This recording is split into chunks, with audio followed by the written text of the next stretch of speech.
Some call this multi-million-dollar government project on the prairie an architectural masterpiece, while others call it one of New Mexico's most expensive blunders. Here's what former Speaker of the House Don Tripp had to say in 2021. But as far as benefit, it really didn't have any benefit. Taxpayers paid more than $4 million to build it, a few $1,000,000 more to operate it, and now $500,000 to tear it down.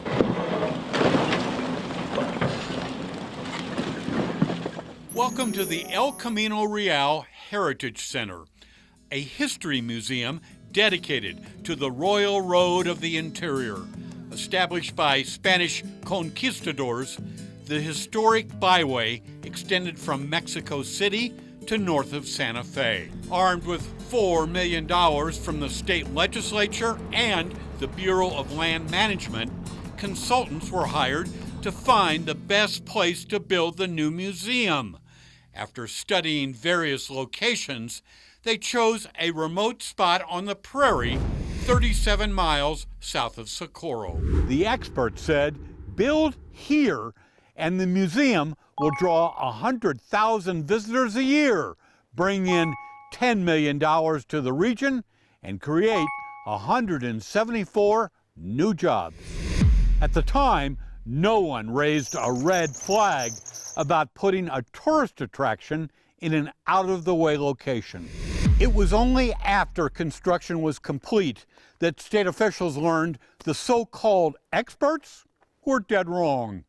The expensive project was doomed to fail before it even opened its doors. The state's newest museum opened in 2005. An estimated crowd of 2,000 turned out for the dedication ceremony. Socorro Mayor Ravi Basker was there. We had Bill Richardson out there cutting the ribbon, and we had dignitaries everywhere. It was exciting. But the excitement was short-lived. Where the El Camino Real was in use for 3 centuries, the museum lasted just 11 years. The remote location meant few visitors, meager revenue, inadequate staffing, expensive utilities, and maintenance. In 2016, the Cultural Affairs Department padlocked the doors and permanently closed the museum. The parking lot is deserted. Tourists are gone, artifacts packed away, display cases vacant, exhibits dismantled, interpretive panels removed, and the gift shop bare. All there is to show for millions of tax dollars is an abandoned building on the prairie.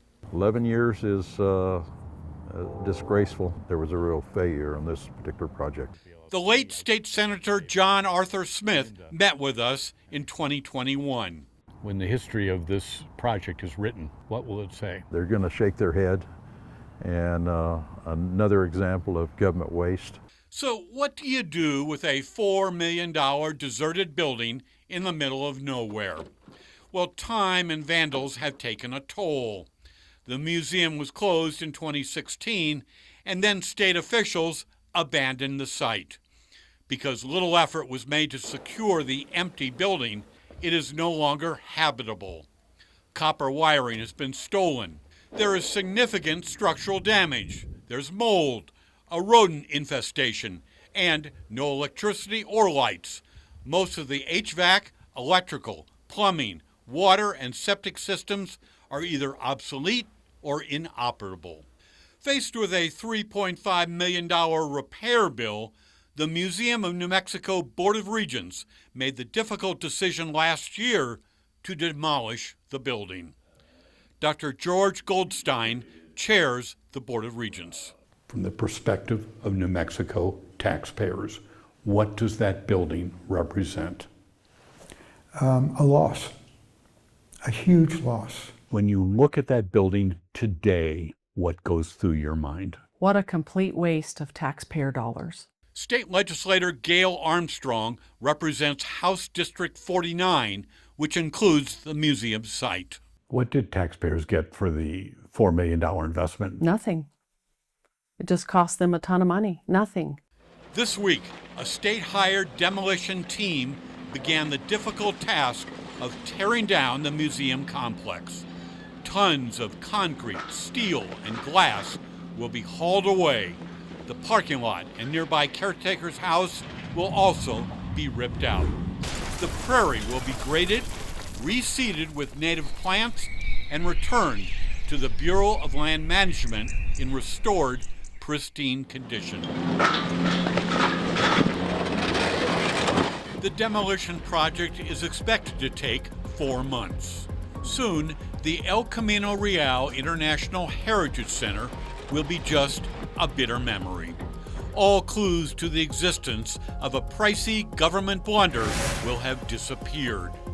Pay a visit to this remote spot south of Socorro later this fall, and all you will find will be desert creosote, prairie dogs, and a few rattlesnakes. Larry Barker, KRQE, News 13.